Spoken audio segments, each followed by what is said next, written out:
আমরা অনেকেই জানি না যে রাইস কুকারে তরকারি রান্না করা যায়। আমরা শুধু জানি যে রাইস কুকারে ভাত রান্না করা যায়। তো আজ আমি রাইস কুকারে এই সবজি রান্না করে দেখাবো। আসসালামু আলাইকুম ভিউয়ার্স, কেমন আছেন সবাই? আশা করি সবাই অনেক ভালো আছেন। তো এখানে আমি সবজি কেটে নিয়েছি। তারপর আমি এখানে মসুরের ডাল নিয়ে নিচ্ছি। এটা হচ্ছে আমি সেদ্ধ বসিয়ে দিয়েছি ধুয়ে পরিষ্কার করে। আর এখানে আমি দিয়ে দিচ্ছি হচ্ছে সিম, আলু, বেগুন, ধন্দল, তারপরে হচ্ছে মিষ্টি কুমড়া শাক। তো সব সবজি মিলিয়ে আমি এখানে কেটে কুটে নিয়েছি। নিয়ে তারপর আমি এটা ভালো করে ধুয়ে পরিষ্কার করে নিচ্ছি। ধুয়ে পরিষ্কার করে নেওয়ার পরে এটা কিন্তু আজকে আমি সম্পূর্ণ রান্না রাইস কুকারে রান্না করব। দেখতে থাকুন আপনারা। আর ভিডিওটি যদি ভালো লেগে থাকে অবশ্যই লাইক, কমেন্টস করবেন। আর এখানে দেখতেই পাচ্ছেন ডাউল সিদ্ধ হচ্ছে। তো ডাউল আমার সিদ্ধ হয়ে গেছে। তো এখন আমি এখানে সবজিগুলো দিয়ে দিব। দেখতেই পাচ্ছেন ডাউল সিদ্ধ হয়ে গেছে।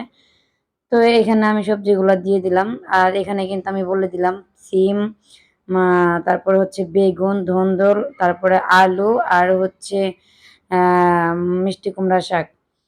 তো তারপরে এখানে দিয়ে দিচ্ছি আদা, রসুন, জিরে বাটা, লবণ, তারপরে দিয়ে দিলাম হলুদের গুঁড়া আর কাঁচামরিচ। এখানে কিন্তু আমি সম্পূর্ণ কাঁচামরিচ দিয়ে রান্না করব। আমি কিন্তু এখানে শুকনা মরিচ ব্যবহার করব না।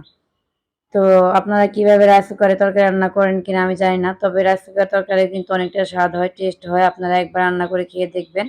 বিশেষ করে এরকম সবজি তরকারি রান্না করলে বেশি ভালো হয়। মাংস রান্না করা যায়। যাই হোক, তো আমার রান্না প্রায় শেষের দিকে। এখন আমি চুলায় একটা কড়াই বসিয়ে দিলাম। সেইখানে দিয়ে দিচ্ছি তেল। তার মধ্যে দিয়ে দিলাম রসুন কুচি, পেঁয়াজ কুচি। এখন দিয়ে দিব ২ টা শুকনা মরিচ। শুকনা মরিচ আপনারা চাইলে দিতেও পারেন বা না চাইলে নাও দিতে পারেন। তো আমি দিয়েছি। এখন আমার আ পেঁয়াজ আর রসুন ভাজা হয়ে গেছে। এখন আমি এখানে ঢেলে দিচ্ছি রাইস কুকারের মধ্যে। দেওয়ার পরে আমি আর কিছুক্ষণ রান্না করে এটা নামিয়ে নেব। তো আজকের ভিডিওটি যদি ভালো লেগে থাকে অবশ্যই লাইক, কমেন্টস করে যাবেন। আর আমি আপনাদের মতো এত সুন্দর করে গুছিয়ে কথা বলতে পারি না। যতটুকু বলার চেষ্টা করি। আজকের মতো ভিডিওটা এই পর্যন্ত, আর বেশি বাড়াবো না।